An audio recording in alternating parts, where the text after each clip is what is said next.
बस यार चलते पे हैं जिंदगी विच। ओए वेख के नहीं चलिया जांदा, वड्डा बदमाश आया तू। ले बोले ही ना हुन संभाल आंदा पी। हाँ हुन बोल। हाँ बोल उन्हें, बोल ना।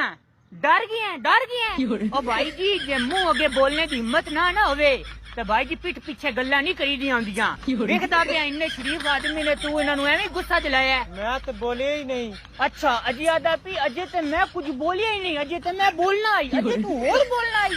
ओ इन्हां दी एक चपेड़ तन पैगी ना, तू उत्थे जाके गिर पैना है। अजे ते मेरे कहने ते तन बख्श रहे, सिर्फ मेरे कहने ते, नहीं तो इन्हें तन छड़ना नहीं आई।